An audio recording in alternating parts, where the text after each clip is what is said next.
Special Wednesday edition of Mopar Chat Live. What is happening, everybody? Everybody's having a fantastic week. I know that I am. And guess what? Got some excellent news from Dodge. Cannot wait to get the word out. If you haven't heard about this yet, if you've been waiting for my thoughts, I think if you've been around this channel long enough, you will know what my thoughts on the subject are.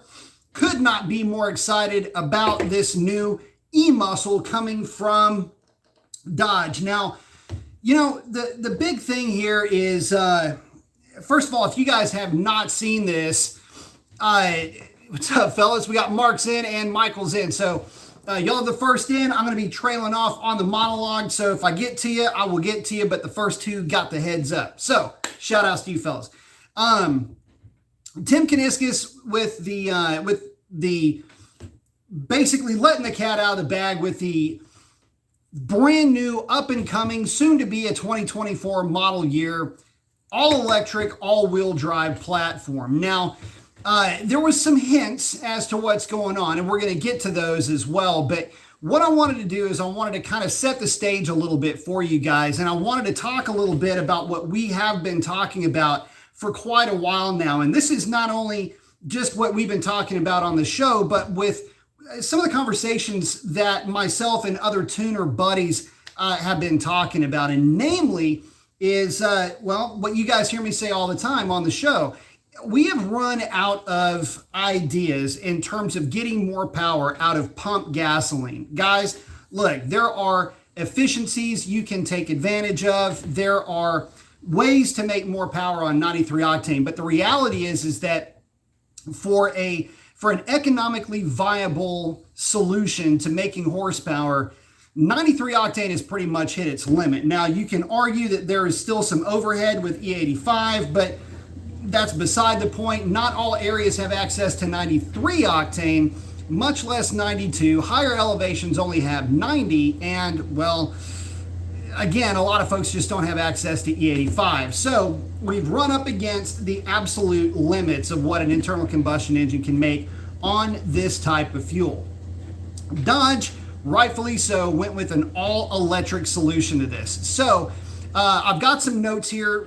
Bear with me just a second. I'm going to get into the different platforms and what these platforms are going to mean for this, for this car moving forward. By the way, it is hot, muggy. I got the AC cranking, but it isn't cooled off in here yet. So bear with me. I'm going to be kind of dabbing myself down a little bit. Plus, I'm excited about this. So, you know, if you're going to get worked up about something, if you're into this kind of stuff, this is certainly it. So let's walk through some of the specifications that have been discussed with the platform, and then we can get into some of the styling hints along the way. So first things first, it's going to be a Dodge. Tim Kaniskis was very adamant about, if you watch that thing that they put out, the release, if you will, or at least the teaser, they're not going to build electric cars. They will build eMuscle cars. And that's great for somebody like me, because not really having an aversion one way or another to gasoline, it works great for what it is. But since we're at the limit, the electric motors, and there'll be two of them, by the way, will basically take over where the internal combustion engine left off. It's kind of a changing of the guard, so to speak. And let's not forget, guys, it wasn't that long ago where people were very reluctant to have computer-controlled cars. But now, look at what computers allow us to do. You know, you had guys back in the day, the old-timers, saying, it's complicated and they'll fall apart and all this other stuff. Well, next thing you know, it's because of those computers that we have cars like the Hellcat and all the 392 variants and so on and so forth. All the forced induction and all this power is made available through that technology. But again, it can only get us so far. These motors will be handed that baton moving forward. And again, I get it, there's going to be some pushback, but the reality is that if you want something really fast and you want something really quick, internal combustion has literally run out of steam, so to speak. Pun intended here. You remember that gasoline did take over for steam power. And this is how a lot of folks are looking at gasoline powered engines. They just don't really have any further room for development, so to speak, at least not economically viable ways to get there. Sure, again, you can get there, but it's going to be pricey, and this is the best alternative. And moving forward, it offers the most growth potential. So let's get into that real quickly. Talking about a 2024 model year. That's not to say that, there is nobody's saying that, internal combustion is dying completely or anything like that. This is only speaking to these platforms. So these are the STLA platforms. You have an STLA small, STLA medium, and STLA large. What that basically is referring to is it's referring to the size of the platform. The small is going to be a little city car, a little city runabout. Medium would be your crossovers, medium-sized sedan. Large is going to be your all-wheel drive variant, and that's where these cars are going to fall in place. You're talking about advertised range, possibly somewhere in the 500-mile range. So think about that for a minute. 500-mile potential. You're looking at battery packs. Oh, and I'm sorry, there's one more. There's going to be a truck, the STLA Frame is the name of it. So STLA Frame would be your truck, SUV, heavy-duty platform. So and we'll just talk about the STLA Large for right now. The battery packs are looking like they're going to be around 118, 120. That's going to be kilovolts or whatever those things are, and it's it's the gas tank basically, but it also determines how much power the thing can make. Whereas kilowatt hours. Sorry, so excited I forgot. To give you an idea, the Tesla P100 would be 100 kilowatts. So these would be about 120 kilowatts, or about 20% more capacity. You're looking at roughly 886 horsepower. Between two motors, front and rear. 0 to 60 times will be determined by the tire that is on the car. It will have enough torque. Torque numbers really haven't been talked about yet, but typically torque numbers will fall, say 2.5, maybe even 3 times as high as the electric horsepower number. But suffice it to say, it's going to be a monster, and a minimum of probably 1,600 pound-feet of torque equivalent in this case. You're talking about 0 to 60 literally as fast as the tires will grip. So somewhere in the 2-second range. Not exactly sure what that final number will be. Don't hear anything about multi-speed transmissions or anything like that yet, but with that kind of torque and with those kind of motors, I don't know that you would need it, much in the same way that the Tesla Plaid would be just a single speed, because it's got a motor that doesn't need that second speed for RPM up top. And I'm sure there will be some references to that Plaid edition moving forward too. So again, 0 to 60 in that roughly low 2-second zone. They're not advertising quarter mile times yet. They're way too early to talk about that. But suffice it to say that numbers like that will put this thing solidly deep into the 9-second zone. So other things that we can talk about in terms of just the overall styling in general, and some of the things that Mr. Kaniska said. One of the things that I liked was, if a charger for your charger makes it quicker, then they're all in for that. I like the idea for that, a little bit of a play on words, but I do like one thing about it. He mentions the charger's name specifically as a play on words, but if you look at the video, the intro shot to that car, it's got a front end that looks eerily like a 68 or a 70 Charger. Not a 69 where you'd have the split front grille, but 68 and 70 had that big wide open grille. I've never, and there's also, he references hammerhead sharks being on top of the food chain. I thought that was interesting because that hammerhead would have superseded CUDA or Barracuda in that case.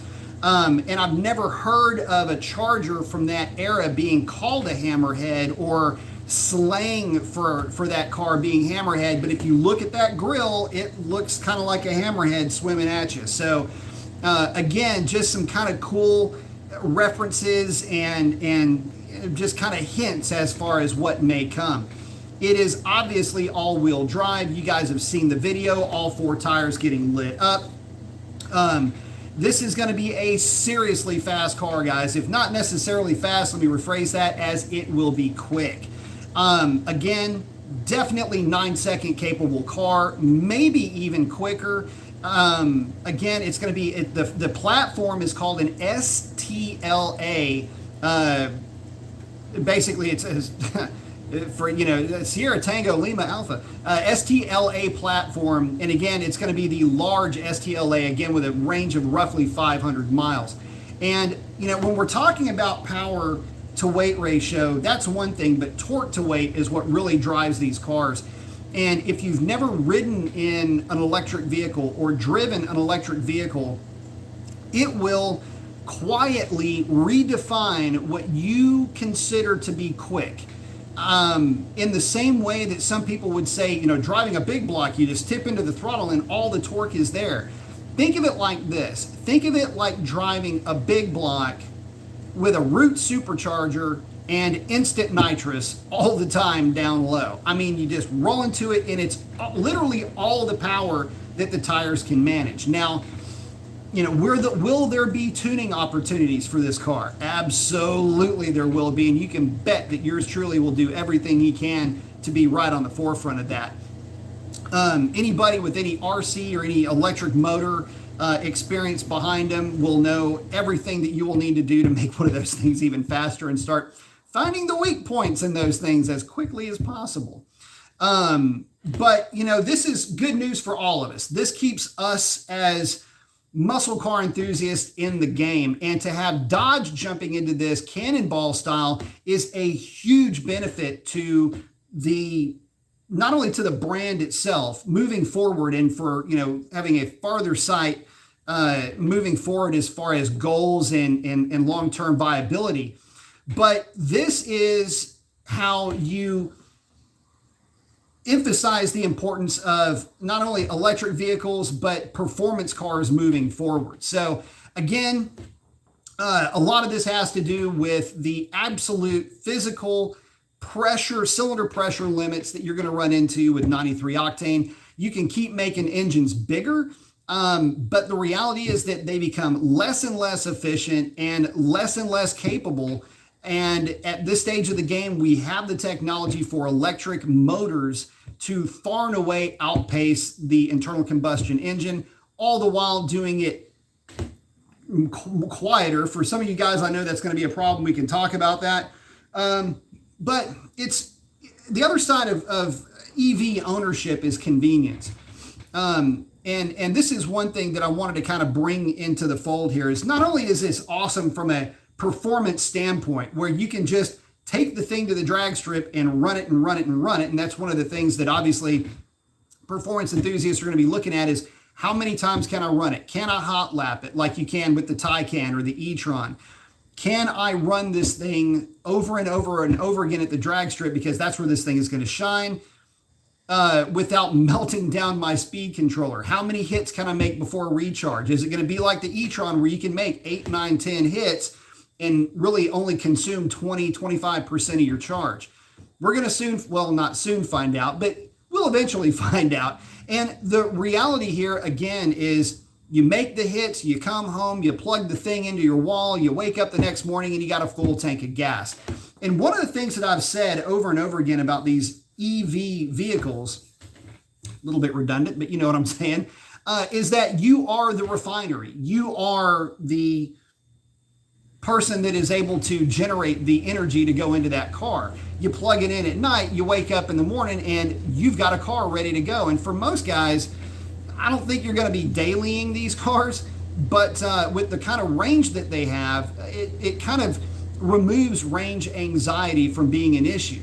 So I'm looking forward to it. I cannot wait for more information to come out on this. I cannot tell you how excited I am about this. I have asked to get onto a list to get one, depending on what the cost would be on this thing, obviously. But to be able to get one of these, to do a little R&D with it, to see what type of tuning options and opportunities would be out there for it,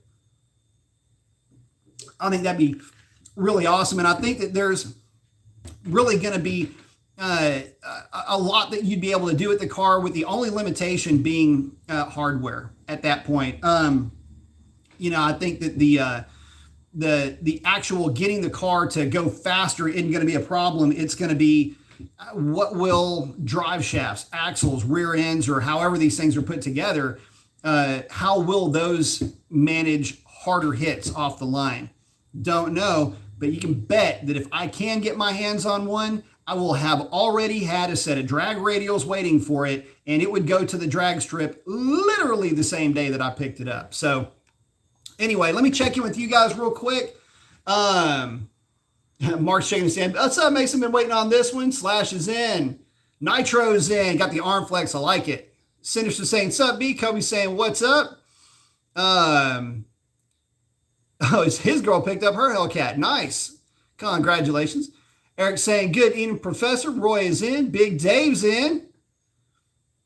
Mark saying the promo, it looked like a modernized late 60s, early 70s Challenger Charger CUDA.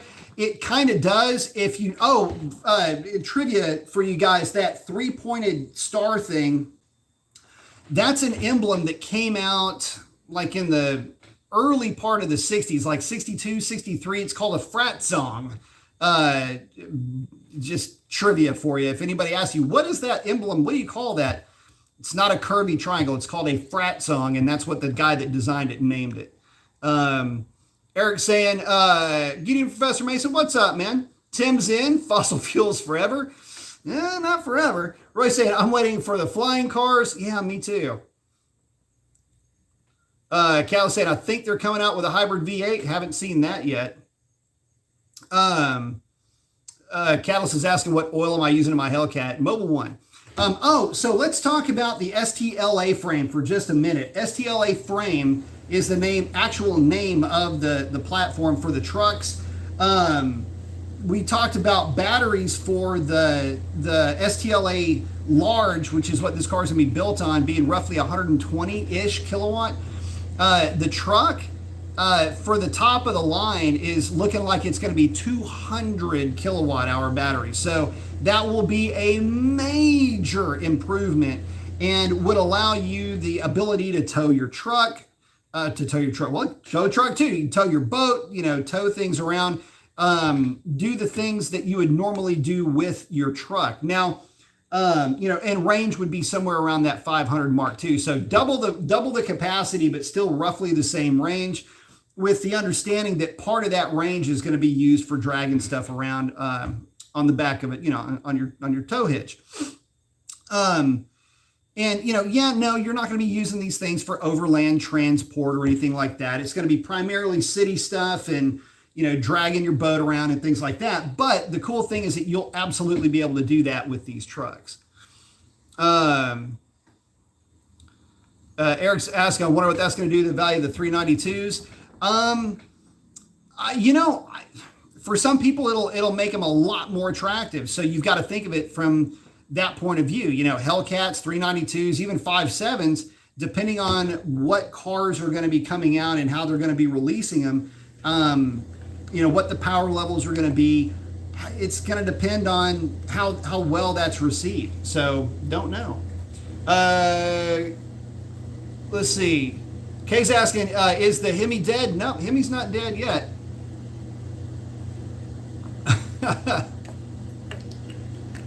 My 426 NA Scat Pack with a B cam is the definite head turner for sure. I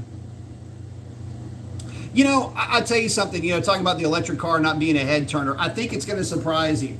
They do make some pretty cool sounds, and you can make them make whatever sounds that you like. So I think it's going to surprise you. I think there's going to be a lot of folks. It's going to be one of those situations where if you know what you're looking for and know what to listen for, it's going to be extremely exciting to see one of those on the street. Sam's thinking it would be better if it were a hybrid. No, it would be worse, actually. That's transitional technology. No matter how you look at it. The only way that I'm on board with any type of a hybrid would be a situation where you would have a small gas turbine that would run specifically just to charge the battery itself, Not necessarily the same way that locomotives or ships run, where the engine runs a generator which runs the electric motor. In this case, it would be a gas turbine that would come on specifically as a generator itself. Kobe's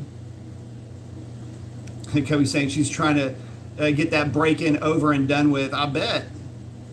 I'm stoked for her, man. Congrats. Chuck is in. Mr. A is in. I like it. Got the arm flex. Vincent saying, I guess the SRT nameplate is definitely dead. Well, you know, the nameplate might be dead, but those engineers will be working on making eMuscle a real thing. So, you know, is it going to be Stellantis, you know, race team SRT? You know, how would you call it? I really don't know. But, you know, moving forward, these are going to be the types of vehicles that you'll see dominating the drag strip. And once folks figure out some hot rod tricks that I've got in mind for this thing, if I can just get my hands on it, there's going to be some stuff that is going to be super trick that you'll be able to do with these electric motors that you just simply can't do with gasoline. So, you know, just a reciprocating chemistry set that's going on in front of your feet. But there will be a lot going on there. So anyway, for you guys that have just jumped in, we're going to go ahead and recap this. So you're looking at a platform for the new performance platform will be called an STLA. That's Sierra Tango Lima Alpha. STLA large with an advertised range of right around 500 miles. Battery pack of roughly 120 kilowatt hours, give or take. All-wheel drive, dual motor, you're looking at roughly 886 horsepower. If you were to try to measure foot-pounds of torque, I'd probably double that, so around 1,700 foot-pounds of torque, give or take, or their equivalent. You are looking at a car that, again, will be all-wheel drive. 0 to 60 will be whatever the tires will allow the things to do, so somewhere in the 2-second range. Guys, it is going to be an absolute beast. And, I mean, look, I get it. You won't have the noise thing. So let's talk about that for just a second. Guys have gotten real vocal about not being able to hear the engine and not being able to, you know, just have that part of the experience. And listen, I 100% understand that. I get it. And I have even gone on record as saying that it is unfortunate, but it's going to be almost like you've lost one of your senses driving these cars. But there are ways to augment that experience, whether it's going to be, you know, pumping sound into the thing. It could be really anything. There's so many different ways that you could, again, supplement that part of the driving experience. But in my estimation, it'll be cool to have a completely different sound coming from the vehicle. You know, you could be, you know, listening more to gear whine. You're going to be listening to just the sounds of these motors. There's going to be something that is going to be a signature feature of these motors that is going to sound like power. It is going to be the same thing that you would associate with a powerful vehicle, the way that you do a V8 rumble or a V8 roar when you get on it. You know, it's one of those things where, you know, guys say, V6s sound wimpy, but V8s sound great. But, you know, it's true if that's what you've been told your whole life. Some folks think V10s are the only way to go, and everything else sounds bad or just sounds plebeian at best. So again, as an evolution, there will be some changes along the way. And obviously the sound of the thing is going to be part of the experience that is just going to change. The noise of it won't go away, but the sound of it in that respect will. And I think it's going to sound pretty awesome once you get all four of those things smoking and whining at the same time. So I think that's in both motors, whining and screaming at the same time. Michael's saying he's got two issues with EV. First is cost, which we'll get to that in a minute. Most EV cars are priced way more than the average person, in that the second infrastructure is not there to support a longer trip. I tell you what, so most people, you got to understand, most folks aren't taking long trips with these cars. So there's that. The cost thing, look, I get it. It is going to be expensive, but as more of these vehicles are out in the world and as this technology is waterfalled throughout the entire industry, multiple Mopars, what's up, brother? As that technology is waterfalled throughout the industry, primarily through companies like Tesla, the cost is going to start to come down. Any type of new technology, the early adopters are the ones that basically carry that technology through into the mainstream. So yeah, it's going to be expensive. And you're right, the infrastructure isn't there for long extended road trips, but this isn't a type of a car, and these types of cars aren't meant, I don't think, for long extended road trips. True, the infrastructure is not there, but you have to have an impetus for infrastructure. The more the cars that are made, the more it's going to be important for companies like Shell, Exxon, BP, or whomever to invest in infrastructure for electric vehicles within the existing footprints that they already have. So yes, there's a lot of cost that's involved in this. And no, it's not 100% green, because I get it. You got coal, you got natural gas, you got all kinds of other Bernie smoke things that are going out there to make the electricity. I understand that completely. I've discussed that ad nauseum with all the trips across whatever oceans for batteries and all that. That's really not the point here. The idea is that this is a new technology that is, from a performance standpoint, far and away superior to anything that an internal combustion engine can offer. Now, with that being said, I am right there with you in terms of concerns about infrastructure and with so not only with infrastructure, but with normalization of and standardization of the plugins. And there's a lot more to it than just the infrastructure itself. There's a lot of things that need to be standardized. But all that being said, think of it like this, guys. This is just a new, different kind of engine. A lot of people didn't like Hemis back in the day. They thought that they were too complicated. It's too much of a race engine, whatever. But then that becomes the legend that we're talking about today. There were folks that didn't like the idea of computer controlled cars, but without the computer controlled internal combustion engine, we wouldn't have the ability to have cars like the Hellcat, the Red Eye, the Demon, the GT500, and then start picking a lot of really fast cars from overseas. The GT3, the Lambos, the McLarens, and the like. Without the computer power that we have today, those cars simply don't exist. Those power numbers are nowhere to be found, much less driving dynamics and traction control, things like that. So you've got to see it from that perspective. And of course, with any evolution, there's going to be a little bit of some pressure points. There's going to be a little bit of pain along the way with this. But I think that that pain is going to be in the loss of that beloved internal combustion engine.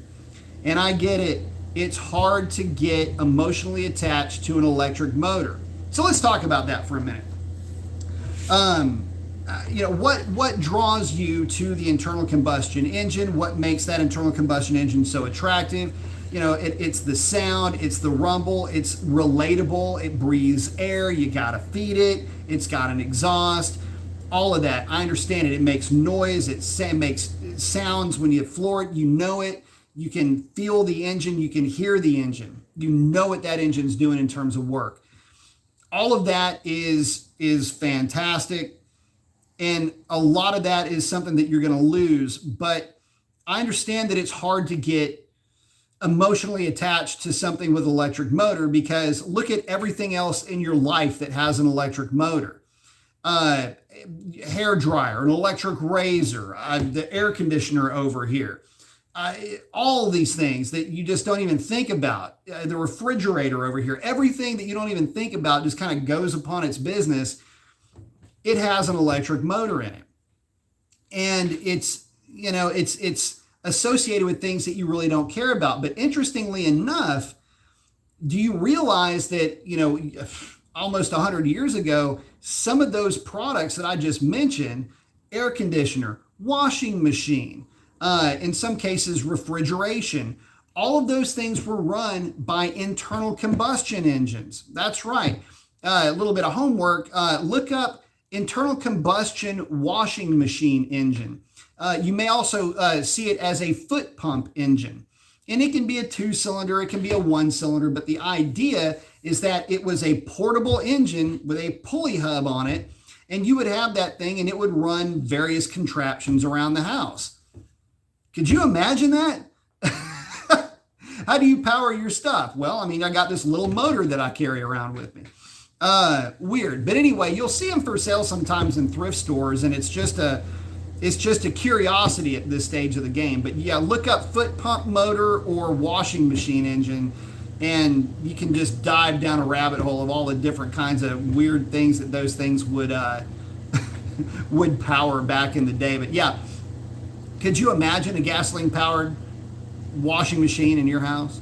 Or could you imagine a gasoline powered air conditioner? These are things that existed at one point in time, and they've been electrified for a reason. And by the way, let's not forget, getting back into a little bit of history, for the longest time, in cities primarily, because that's really where the roads were, the push was for electric vehicles over 100 years ago.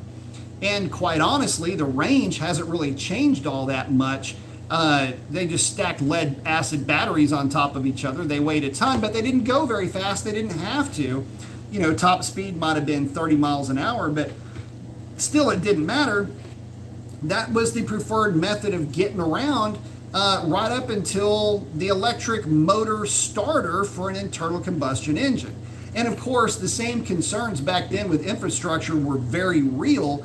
And, well, you didn't have to stop and charge your gasoline-powered contraption. And even though it may have been slower and less convenient, harder to start, one thing was for sure, if you needed to go 60 miles outside of town, you could definitely do it. Whereas those electric vehicles, you just didn't have that kind of range. So, this electric car thing is absolutely nothing new. In fact, this has been a raging debate for years. And again, the gasoline-powered vehicles didn't really become a viable solution as a transportation appliance until they became much more convenient with that starter motor. The irony. Nitro is saying, all I got to worry about is tires and a battery, and I am no more illegal smogs. Woohoo! So let's talk about that. Nitro Crew brings up a fun point. That is something that multiple Mopars and I were talking about. Think about the convenience of having this car in your garage. First of all, maintenance doesn't exist. Hub greasing, but you don't do that now. Chassis points are all sealed. There are no oil changes. And about the only thing you would have to worry about is just making sure that your battery and your speed controller coolant is capped off. And, is there anything else? Just keep tires on the thing if that's even possible. And that's it for maintenance. Make sure that you've got plenty of microfiber towels and a buffer to keep the thing clean. But that's about it as far as maintenance goes. You'll never have to worry about throwing a rod because, there are no rods to throw. Can't bend a push rod on an electric motor either. Presumably, these are all going to be brushless, so there won't be anything to really worry about there in terms of maintenance on the motor. So, barring any other kind of internal breakage because of having too much power, which nice problem to have, there just won't be any issues really with these cars. Again, there's nothing to break, far fewer moving parts, mind you, with this thing, and that's with having two motors and all-wheel drive. It'll still have a fraction of the parts that could potentially go bad. So as this new technology, which by the way isn't super new, but as this new technology starts to hit the streets and you start to see how these things run, I have a feeling that for a lot of folks that are maybe on the fence a little bit when it comes to EVs, will certainly start to have a change of heart. Now, again, getting back to your point about cost, yeah, I get that.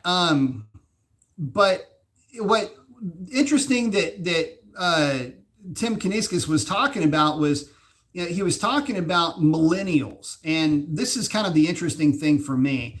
That millennials were the ones that would have the highest buying power. They're the quickest to jump on board with this type of technology, etc.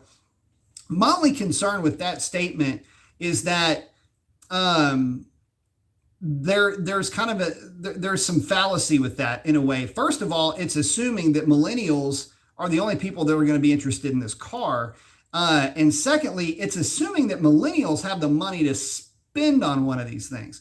Look, I get it. This is not going to be an inexpensive endeavor, but if you're in your mid to late 20s, maybe early to mid 30s, chances are you don't have the scratch just laying around to throw at one of these cars. Now, there'll be plenty of people that do, but I guess the point that I'm trying to make here is, let's not forget that there's a lot of folks out there that will see this as just a very expensive toy, the same way that they're looking at Hellcats or Red Eyes or Super Stocks, etc. And that is, in essence, basically true. But it's got to be priced to where somebody that is working full time can afford one of these cars. If you've gone to college or you're working and you've got an average paying job, you got to be able to at least try to be able to afford one of these things. Maybe if you work in overtime or take on an extra account or do some other things like that.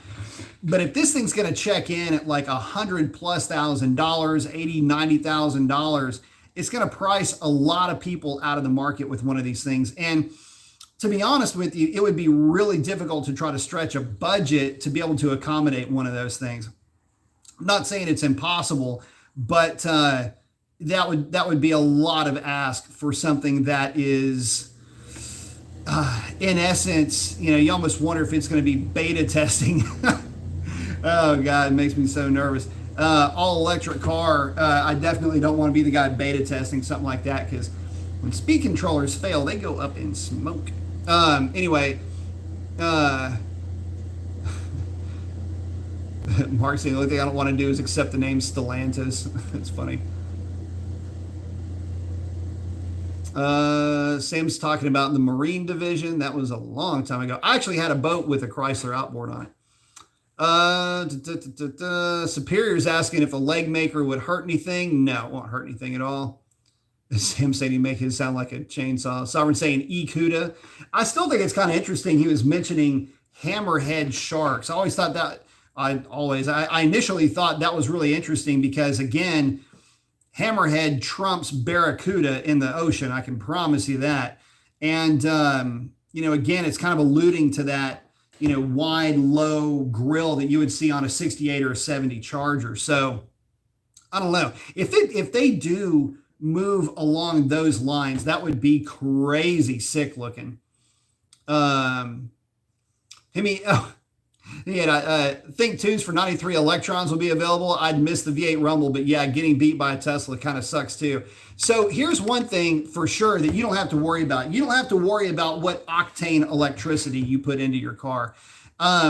It will consume any electricity that you put into it. So no issues there. And that's another thing, internal combustion, we can talk about this again if you like, but internal combustion engines offer, at these power levels, offer a lot of scary, how do you put this? It's a lot of scary, questionable ramifications once you start really trying to make power. And, you can talk about, again, making a move to E85 or race gas or what have you. And even and that's interesting too, because when you start talking about, yeah, but you can make 1,000 horsepower to the crank with E85, and you're like, yeah, but now you want to talk about having range anxiety.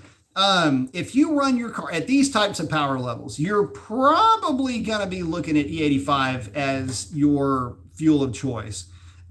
Certainly race gas, but definitely E85, if nothing else. And what I think you'll find is that your range would be about half of what the advertised range here would be for the large STLA platform. And let's say that thing, instead of 500, is getting 400, it would still be about half of what that advertised range is. And you can't get E85 just anywhere. Now, yeah, you can make the argument, well, I'll just put my 93 octane tune in it and drive it. Then, yeah, okay, that's fine. But what happens if your computer just doesn't turn on, or you leave it on or whatever and the battery dies? Now you're stuck trying to nurse the thing home on 93 octane. Now you can make the argument you could nurse it home. That's true. You're exactly right with that. But it's not making your life more convenient. And that's really more to the point. 93 octane, 91 octane is the only fuel that they're going to be really looking at as far as a pivot fuel, because that's what's available out there, and that's what they're trying to make these power numbers with these gasoline powered engines.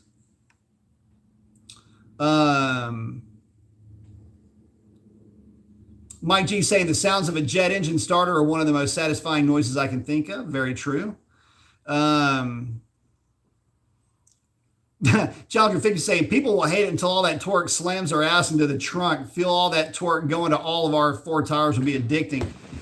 So to that point, Multiple Mopars brought up a really good point earlier when we were talking, and I love the way that he put it. The acceleration of these modern electric vehicles are going to not just test and not just change the way that you think about acceleration, but it will make you keenly aware of your internal organs at this point. This is G-forces that you have never had the opportunity to feel in your lifetime unless you have driven aggressively geared, very powerful cars at the drag strip. We're talking something along the lines of, at least 1,000 or close to 1,000 horsepower to the rear wheels on a slick in a very lightweight car would still not get you to these types of acceleration G-force numbers. We're talking at least pro stock in super cases, say maybe a point away from being, instead of 4Gs, maybe 3Gs on a real sticky tire, which gets you real close to these rail dragster acceleration numbers in terms of, short-term G-forces. So yeah, it will not only make you rethink and reevaluate and redefine what you consider to be fast, but it will also, again, be an internal organ adjusting experience, rearrangement, if you will. Brian saying, hit that thumbs up. Absolutely.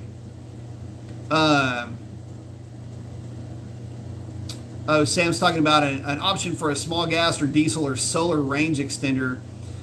Solar range extender wouldn't work. I mean, that thing, you'd have to let it sit for about 2 days to get an actual decent amount of charge out of that thing. It sounds like it would work, but there's so much capacity there. It'd be like just barely trickling water into a cup. It would eventually get there, but on the car, it is what it is. I mean, you're starting to talk about complexity and weight and everything else, and with the reality being that you're just not going to drive it that long for any extended period of time. And like I say, most road trips that you take, like a little day trip that you might take with your girl, I mean, you're going maybe 100 miles there, 100 miles worth of driving around, goofing off, and then 100 miles back.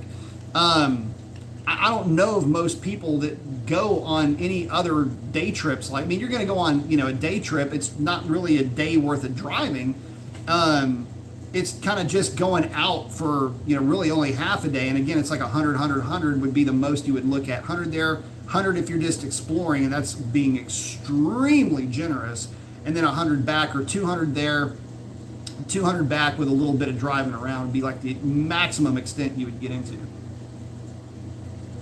But with all that being said, I know people that drive Teslas back and forth from Houston to Dallas and back, although it's usually one-way trips. I know plenty of people that do that. So Tux is in saying, hey, Mason, how you doing? Doing good, buddy. Hope you're doing the same. Callus is asking, is it possible to just keep the V8 and come out with synthetic fuels? It is, but the problem is, again, the economic viability of the synthetic fuel. I mean, just take a look at how much race gas is for just starters here. A blended high quality, consistently high quality race gas is going to be somewhere in the $6 to $8 a gallon range. You'd have to push that down to around the $4 per gallon range to really make it work. And I haven't seen, I know Porsche was helping to develop that, and that could help and that could work long term. That is a completely separate technology. And again, yes, absolutely it could work, but it's going to depend on, what kind of octane are we talking about? What type of fuel are we talking about? How would you have to retrofit cars, if at all, to run on those products? But it could be done. But the thing is even with all of that, I mean, I'll put it to you like this: you would still have to have an octane rating higher than where we're at. So we can talk about that for a minute. At one point in time, manufacturers were looking at, let me see if I can remember this as accurately as possible. Manufacturers were looking at small displacement, incredibly high compression ratio, turbo-fed engines to be paired with hybrids. Now, hybrid technology, and the way that this would work is basically like this. You would have a 1.3 liter engine, maybe a 1.5 at the biggest, and that would be like a big engine in this type of configuration.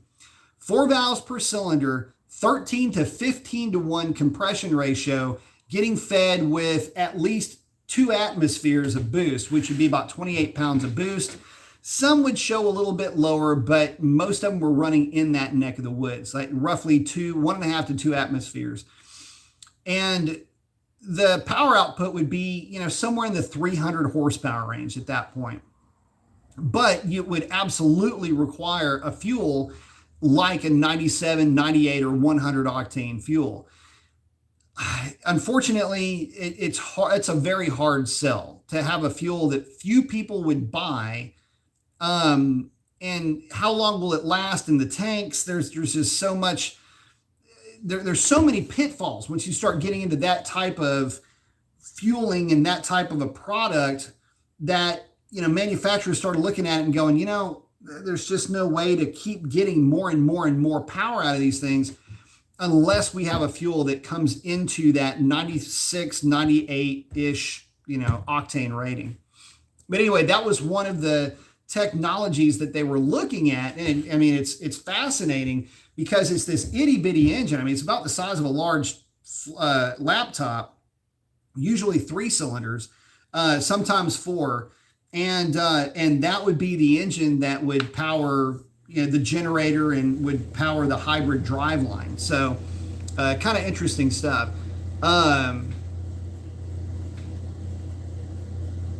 Brandon's saying, the new ammonia-based fuel, that'd be cool. Let's see how it does.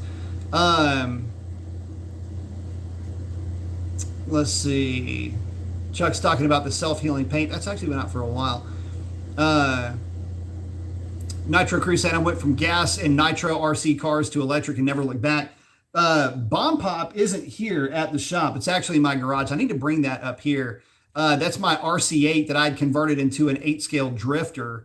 Castle 2600. I think it's the gearing on it is, I typically ran it on 4S just because that 2600 is pretty nasty, but I was running, what was I running gearing wise?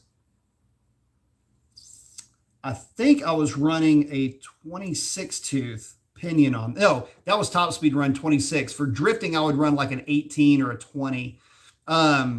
Anyway, that thing on 6S was disturbingly fast. I only ran it a couple of times on 6S, but Yeah, it's that is, I still have that truck, and it is at the house right now. Haven't run it in forever.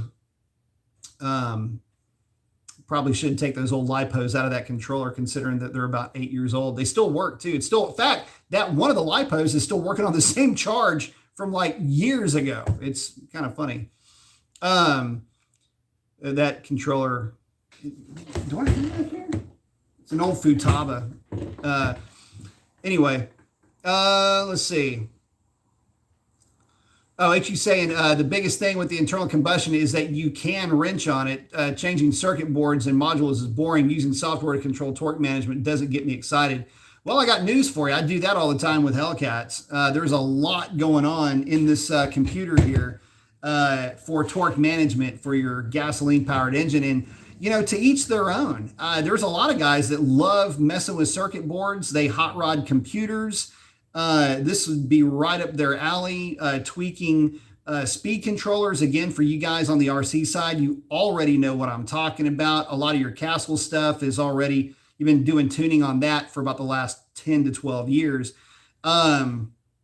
And so, in fact, on my old computer, I still have all my, I ran Castle on all my stuff. So that's just because I like the light switch aspect of those motors. Plus, I got a smoke and deal on them because I kind of own part of the shop. So there's that. But anyway,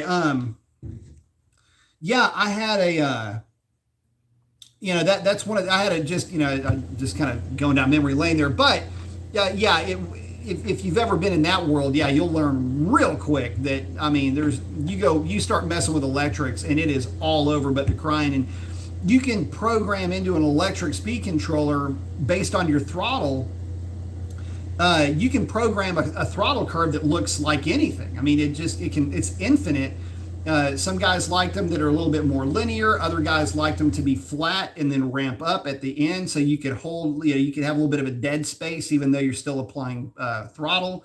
And then you've got drag brake. So you could have that with the car. Drag brake in this case would be the regenerative process of it. There's a lot of fun things you can do with these things, especially when you've got jillions of pounds-feet of torques right there at your disposal at 0 RPM. So anyway, kind of getting away from it here. Oh, talking about internal combustions, that you can wrench on it.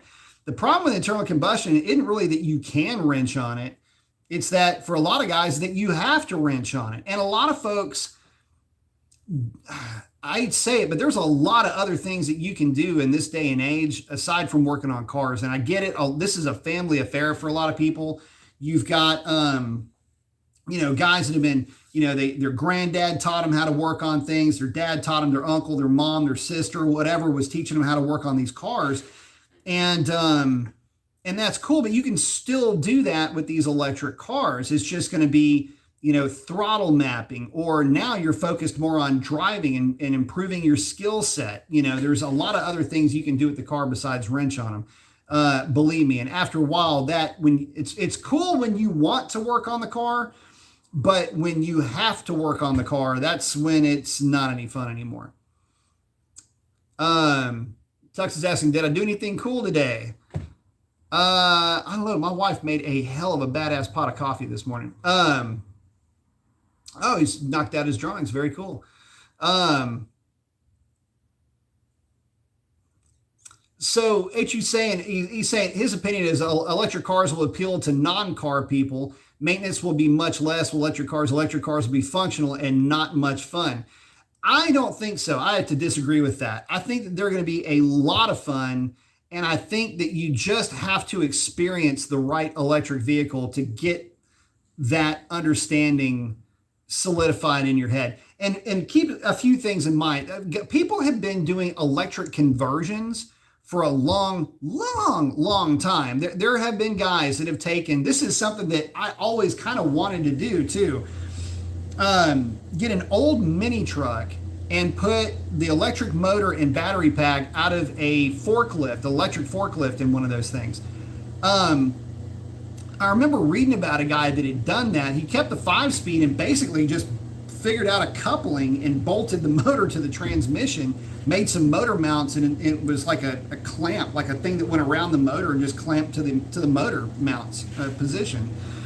And apparently that thing would cruise around at like 60 miles an hour, and you'd never know that it was a gasoline, or that it wasn't a gasoline powered truck. So, just kind of neat little things like that. You see that this has been way years ago. I just remember reading an article about it. But let's see, Sean saying, B, what would it take to put an all-wheel drive e-performance car in your garage in 2024? Performance, how important is the styling to you? It's going to look cool. I mean, how can it not? It's going to be a hot rod, no doubt. It's going to look like a hot rod. So I'm pretty much on board with, I'm sure it's going to look pretty awesome. I'll just go ahead and use that as a given. The performance is going to be there also. But here's the one thing that I'll say about that car, whatever they're going to call it. Call it the Hammerhead or the Cuda or the Fish or whatever you want to call it for now. But the one thing that concerns me about it is what happens in 2027? What happens in 2028? Is that when we're going to see the 1,000 horsepower variant? I mean, right now, 886 horsepower and, pick a number that sounds big, foot-pounds of torque. What happens when they drop the 1,000 horsepower variant? The 1,100 horsepower variant, or whatever number trumps 886 by a significant margin. At least 10 to 12% in terms of power. I mean, now my expensive electric car is not the fastest electric car anymore, even though it's a Dodge. You kind of go through the same issues with Hellcat versus Redeye. It's like, well, I bought the Hellcat. What about, are they going to keep this, the lower now 800 plus, almost, they call it 900 horsepower. If you got 886 horsepower, you got 900. So you're going to keep the 900 and give us 1,000. Does it matter anymore at that point? Do you even need more power? How does that thing even hook up? What about tires? What about how durable are the drive shafts or the motors or the speed controller and all of that? I don't know.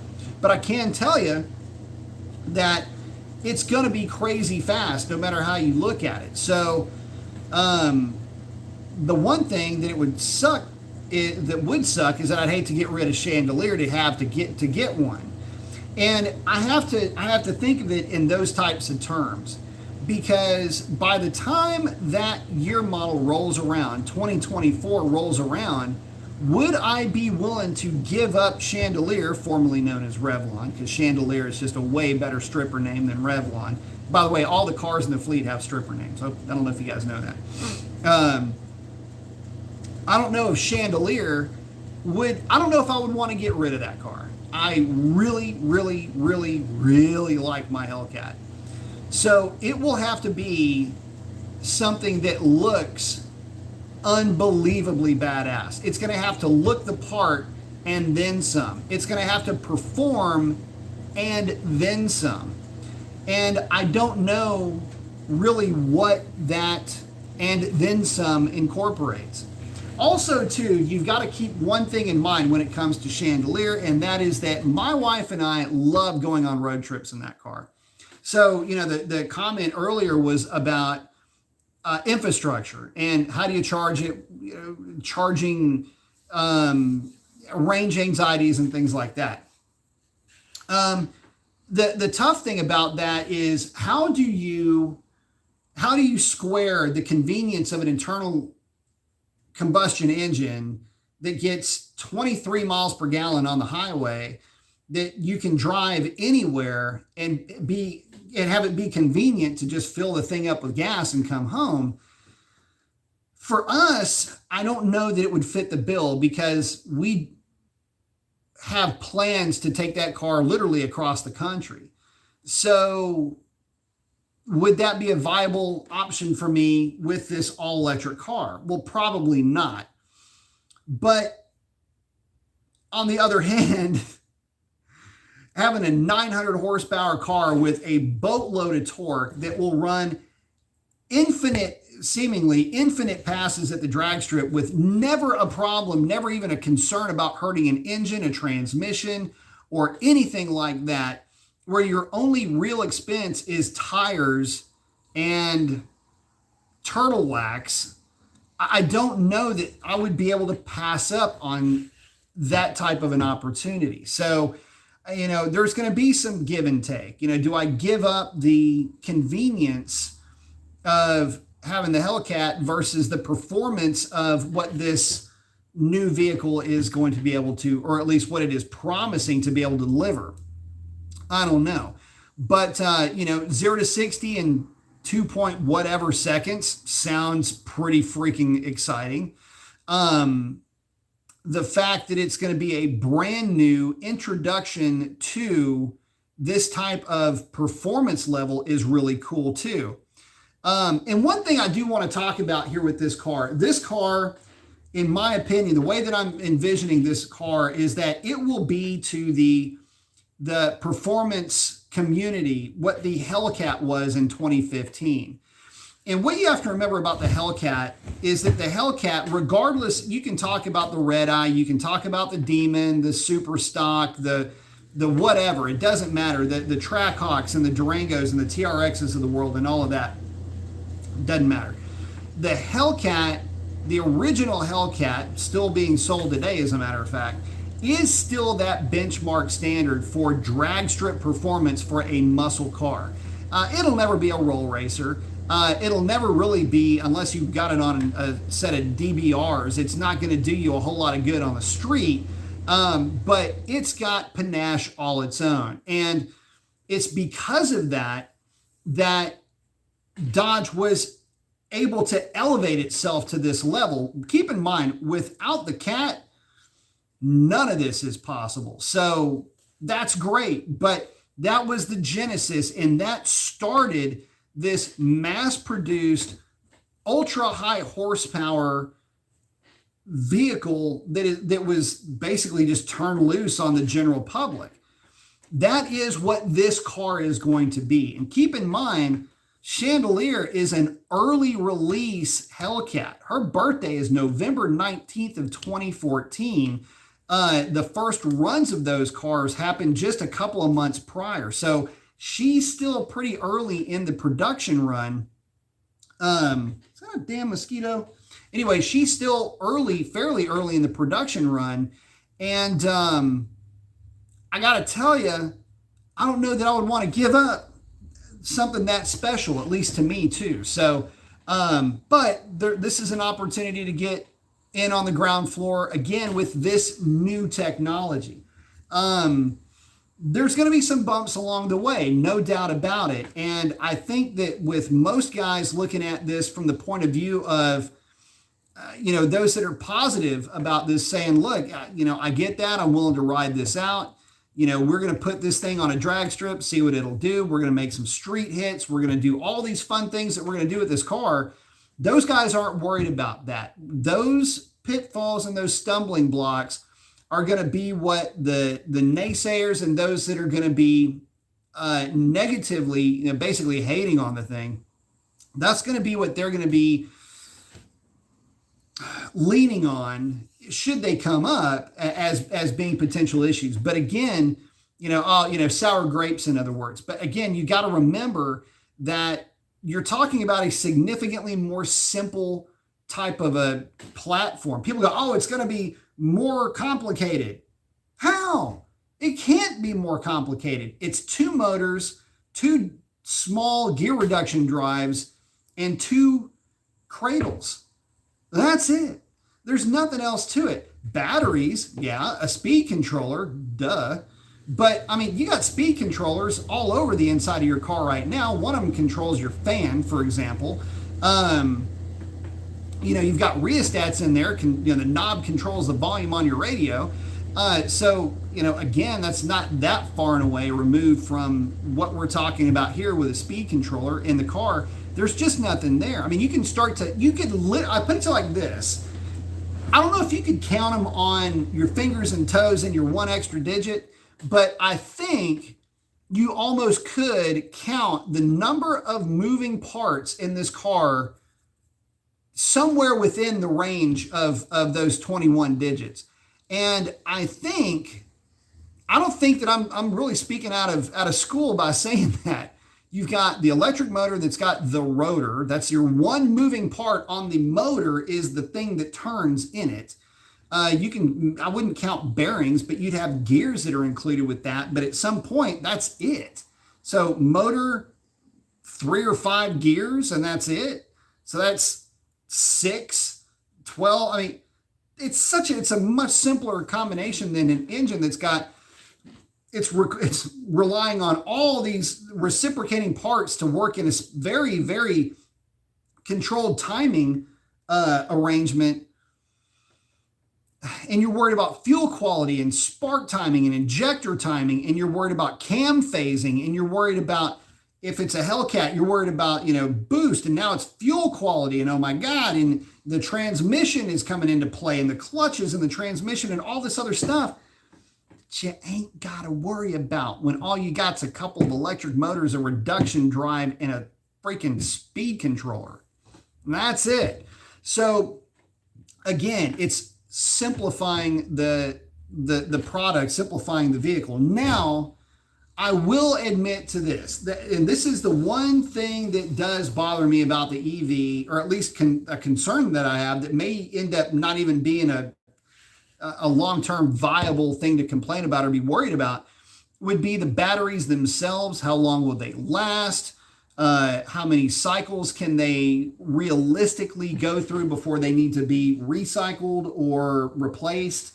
I would be willing to bet that you're probably, I don't know of a charge count, but it's somewhere more than 200, less than 500 maybe, I don't know, times that it can be completely deep cycled and then recharged, and then keep some acceptable level of charge capacity, say 85% of its original charge capacity or 90% of its charge capacity. And will that affect performance long term? I don't know the answer to that question either.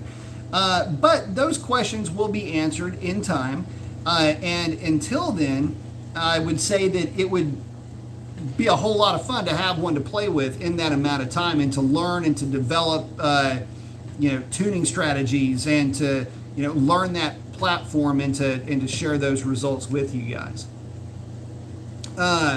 X is saying, "What up, Professor?" Car Wash Power Brake saying, "Hey, Erie, PA, checking in. I like it. Maytag engines are popular amongst the hit-miss antique engine crowd. Remember in Demolition Man, they had to dust off the 442 to save the world. Irony. True." And those, so the hit-and-miss engine, real weird engine. So that was one where I can't. It's hard to explain how this thing works, but there's a centrifugal governor on this thing, and you turn the flywheel, and it fires, and it goes bang, and then it will kick that flywheel going, and it's kind of a weird thing. I think it closes the throttle and kills spark to the engine. If you ever hear the word balls to the wall, that's a steam engine reference to the governor. It's weighted balls, and when they fling out like that, it's like balls to the wall. You're going wide open. In this case, and that's for timing for the steam injection. But anyway, in this case, it's and in some cases they were used for also as the throttle itself, automated stuff. Anyway, I'm getting away from the point. The hit and miss was interesting because the faster it went, this stuff would expand out. The governor would expand out, chop throttle, and kill spark until it slowed down. So it would go bang bang, and then these things would come out. Then the engine would slow down, and it would get to the point where it would fire and add fuel again. So bang bang bang bang, and it would do that. But the idea was to have something that would more or less be running at wide open throttle at real low RPM, and if it didn't need to run, it would just basically bang bang, and that was a way to govern the idle for some of the early engines. You got to remember, back then they had carburetors that didn't really have idle circuits. Some of the engines, in fact, some of the early aircraft engines, when you made contact on the magnetos and you spun that prop, it ran at wide open throttle, and the way that you governed the power output of the engine is you chopped throttle, or rather you didn't chop throttle, they didn't have a throttle, you chopped spark. And so it just killed the spark plug and it would slow the engine down because it wasn't running. So anyway, kind of another trivia bonus for you for the show.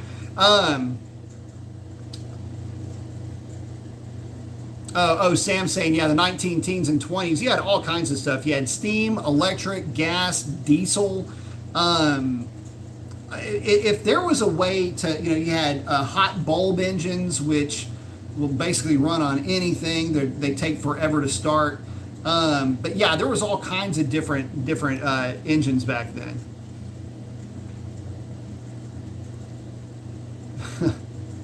Adrian 37 said initially electric cars will be so expensive, most will be standing on the corner waiting for the electric bus to pick them up and take them to work. So I've got a funny story about that. Back when I used to live in San Francisco, they have electric buses and they run on overhead power lines. And what was it all? I mean, every day this would happen. One of the buses would, it's a freestanding bus. It looks just like a bus with kind of some like a big brushy thing, like a just a contact sticking out of the back of it. And if that thing lost contact, the way that, because they kind of swung a little bit, so that they would keep tension on those lines. And if one of them lost tension, the bus would quit running. So the drivers would have to get out and they would get their broom. They had a broom that they carried with them. And they would actually push up on that thing and put it back over on the line and then walk over, get back in the bus and drive around. But anyway, I always thought that was funny because I would see that. I'm going, what the? It's the first time I ever saw it. I was going, did I just see that? What was that? So anyway. Sam's saying solar power or steam. Solar won't work because it just doesn't generate enough electricity. You could have it sit there for a week and it would eventually charge it, but 9 saying, thanks for coming on. Absolutely. Muller Mopar saying E90 will get you about 170 miles on his black Hellcat. Yeah, no kidding, right? Tux is liking that Corvette. All right, I like him too. Old school Stingray, not the new ones. Nitro Crew saying, good night, Tesla Roadster. I tell you what, it'll be fun. So this is the other side to this argument that I like too. There's so many facets to this. Isn't it cool to have a new rival, Tesla? I mean, I think that that's kind of neat. And, it's putting up a different type of a product. And now, we're going to have, obviously there's going to be electric Corvettes. God only know an actual electric Mustang, I'm sure, will come out or something like that. Not that abomination that they're calling a Mustang, that SUV thing, but a sports car from Ford is what I'm talking about here. That I'm sure will be awesome. But it'll be fun watching this evolve. And I think that, we've all said this over and over again. What a great time to be alive. You've got 480 horsepower Mustangs now. You've got 450 horsepower Camaros, and of course, practically 500 horsepower. Of course, I'm repping it, 392s. You've got all of those awesome cars that are out there that have been doing battle. It'll be neat now to see with these new breeds of electric vehicles. It'll be cool to see those guys getting after each other. And I really think that we're living through, again, this new era of muscle, even though we lived through the resurgence of muscle. And there were some definite strong suspects in that. The GT500, the Super Snake, the ZL1, all of that kind of got us into this. We've got the Hellcat then coming in kind of late to the party as far as all of that's concerned, but you get the idea. And now you've got Dodge jumping at the chance. And this is something I want to make real clear. This is one thing I really find that I have a lot of respect for Dodge and the Stellantis group in this, is that they are jumping to be ahead of the curve with this new car and new platform that they're releasing, or platforms, I should say. And to reiterate, that is the STLA, so Sierra Tango Lima Alpha platforms. You've got STLA small, medium, and large. Small will be a small city car. roughly 300 miles around town. Medium for your crossovers and things like that. That'll get you about a 400 mile radius. No word yet on power for both of those, but somewhere in the half of what the STLA Large will offer, which again will be advertised with a maximum of 500 mile range. And then you have the STLA Frame. That is the name of the thing. STLA Frame will be reserved for trucks. That's a body-on-frame platform with battery capacities of anywhere from 118, 120 to 200 kilowatt hours. So lots of power reserved for those trucks. And again, advertising a maximum of 500 mile radius for those vehicles. Not too shabby. Let me catch up with a few more of y'all's questions and comments. Sovereign saying, hit that like button. Let's see.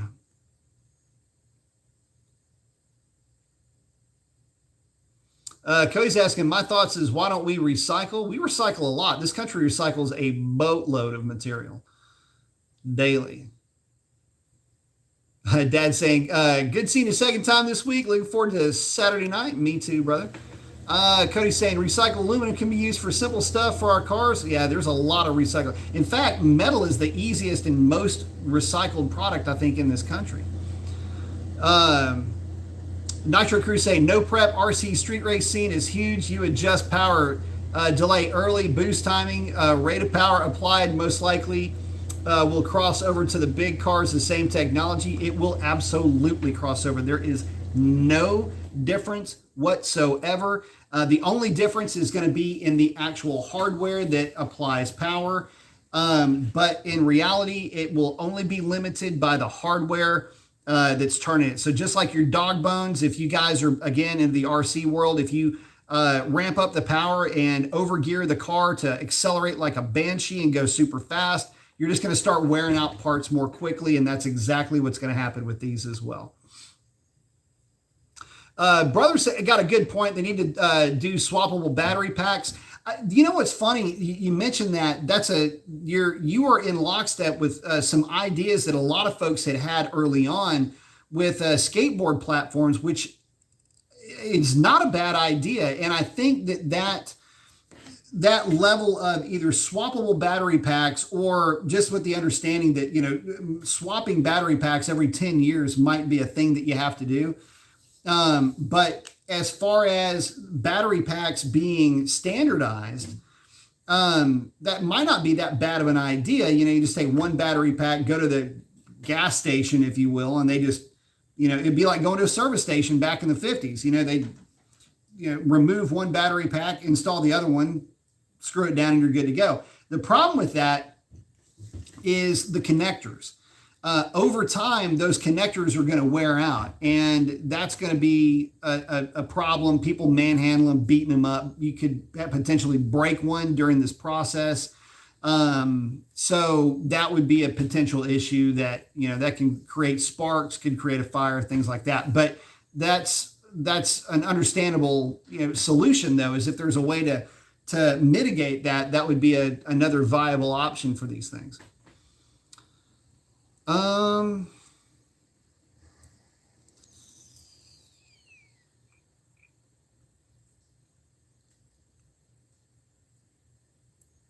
Tux is asking something about spinning poly things. I'm not sure I know what you're asking about, but it's something to do with the front engine accessory drive, though. Let's see.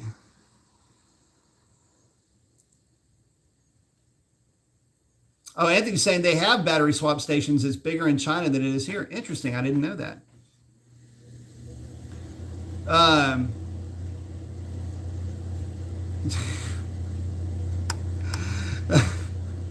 Nitro Crew saying feature drag smack talking at the street race scene. Holy crap, you got to give me a hit in two cars. You got those thicker row IR motor cables. Dude, I'm telling you, man, it's going to be nutty. It's going to evolve through that, which I think is going to be a lot of fun to watch. And it just blows my mind that we're able to live in a world now where soon enough, regardless of the power plant, somebody goes, yeah, man, this thing goes 0 to 60 in 2 point something seconds and has 900 horsepower, and you charge it up at your house like you charge up your cell phone or your laptop. It's just crazy. Allstock, thank you very much. Saying great conversation, B. I'm not sure you cover the EV part of the maintenance or roadside service. You know how people push the limits on fuel capacities. Tesla techs use Ford gas transit vans.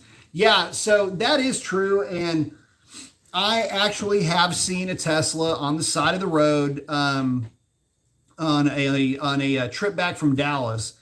And yeah, they're calling roadside assistance, and roadside assistance shows up in their gas-powered van with their gas-powered generator to put gas-powered electricity into their electric car. And I get that 100%. The irony, and I totally understand that. But again, that just kind of shows the lack of infrastructure that we've got. And, it might take 10, 15 years to get the infrastructure at 20% or 30%, or just pick a percentage that's less than 50, right? To get to that point. But it's going to get there eventually. And the cool thing about it is that the more people that buy these cars and that are out enjoying them, the more popularity that they get, the more important it's going to be for these. And I'm looking at oil companies like Shell Oil, BP, Valero, and the like. I'm looking at those guys to really head up this, moving forward, because they already have the gas stations. They have that level of infrastructure there. That means that they have electricity on site, which means that at any given gas station, you could have a charging station that will give you, depending on how your car is set up and that charging station is set up, it might give you an extra 100 miles in 15 minutes or 200 miles in 20 minutes or whatever the number is of range. And so, you find yourself needing a charge, you can charge the car and go on about your business just like as if you needed gasoline to get around. But, that will come in time, the same way that gas stations came with gasoline powered cars. But for whatever they're going to call this thing, I'm going to call it a hammerhead for now, because that's what, Tim Kuniskis, that's what he was referring to with, being a top predator. And, Dodge has a habit of naming their cars after top predators or top, critter based,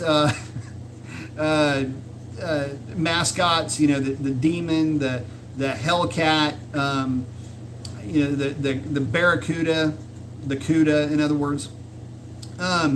So, we can roll with that. I'll just call it the hammerhead just because I don't have anything else I can call it.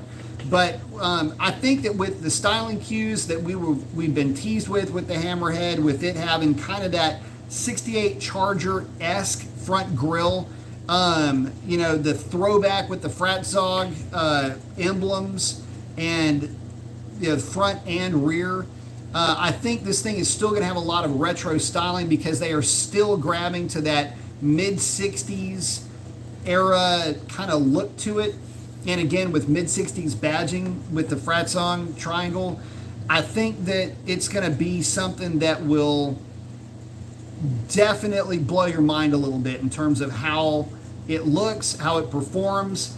And I can't personally wait until I could possibly get my hands on one of these things. I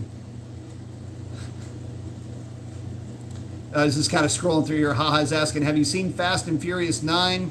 No, I have not, unfortunately. But I have seen some reviews of it.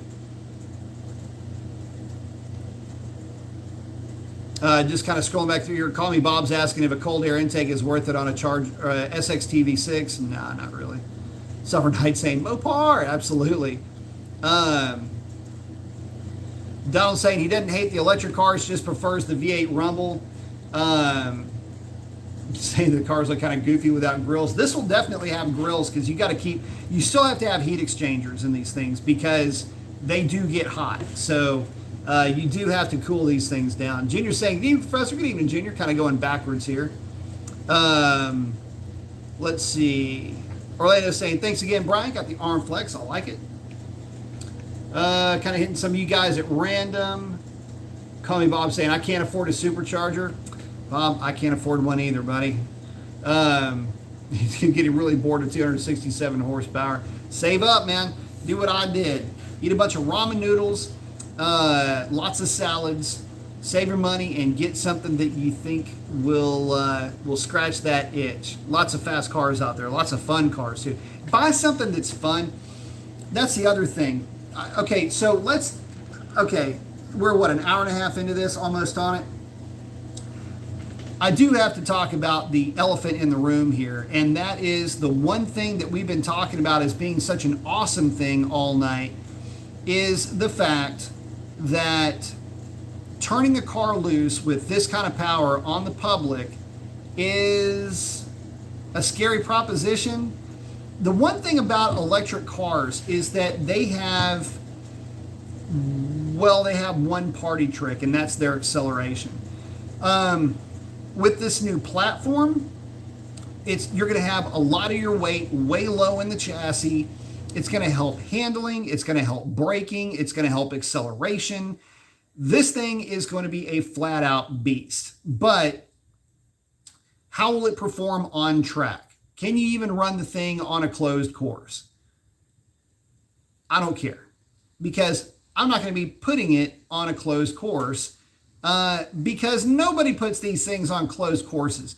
That is a thing that you see journalists do when they take it out to Thunder Hill. They'll take it to Rumbling Road. They'll take it to wherever they're going to take it, and it goes around. It'll have a warm up lap, and then it'll have a hot lap, and we'll see what this thing does around this course.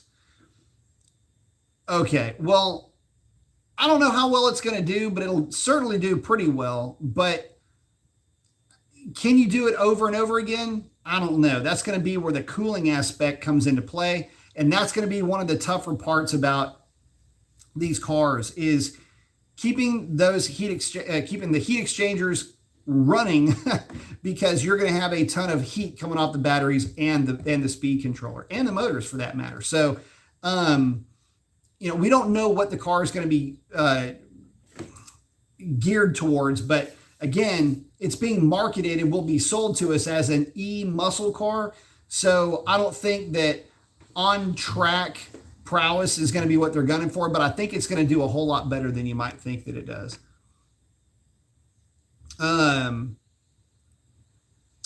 Orlando saying, I guess I'll be buying a red eye for cheap. You might. Summer Night saying Tesla had the idea of swappable battery packs. Wouldn't be a bad idea. I mean, I'm on board with it. And it's not like it's a terrible idea, and it's not like you're going to ruin the thing, like connectors. I mean, you've got electric forklifts that get unplugged and plugged into chargers every night all over the place. So you're not going to wear it out, but it's just the idea that if it's a swappable battery pack, there's other potential, possibly maybe for damage to the vehicle. Not sure though. Allstock, thank you very much. Saying, can you imagine a family throwing their teen a key fob to their old fast EV car? Scary thought. Yeah, no kidding.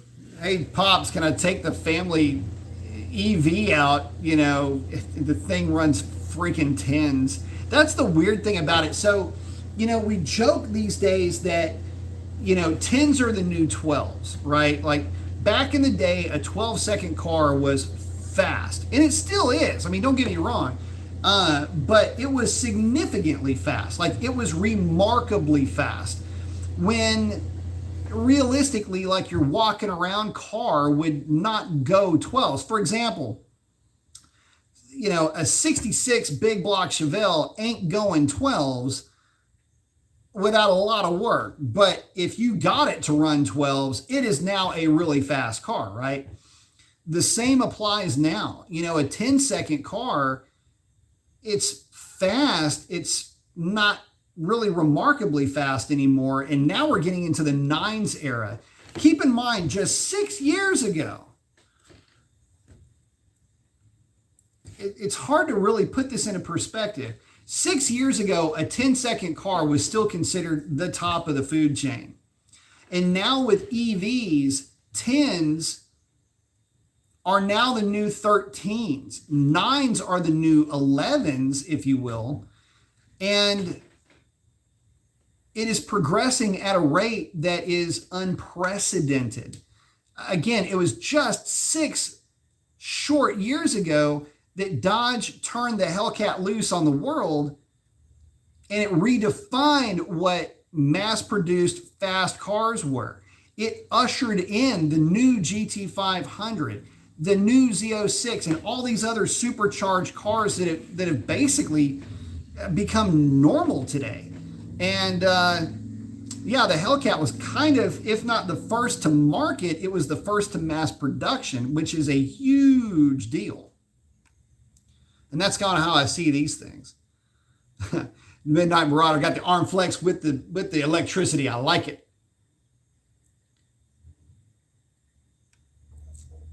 Oh, Cody's saying if people want to go fast, they got to learn on a slow car. That is true. You got to learn how to drive a slow car fast. Midnight saying he doesn't think that Canisius and then the engineers are going to half-ass it. No, I'll agree with that. It's not being half-assed. Cody's saying I'm going to need 5 cars and 2 hits to get somewhere.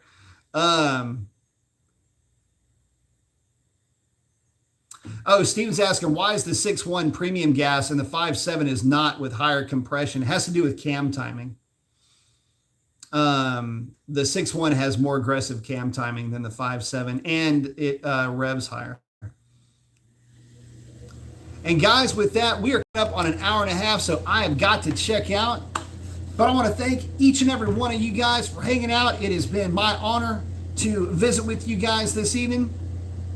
Would not do this without you. But with that, I got to wrap it up. So if you're going to send it, don't bend it. Keep your shiny side up. Keep safe out there. And we will catch you guys on the next one. And that is a wrap. Appreciate each and every one of y'all. Love y'all. Adios.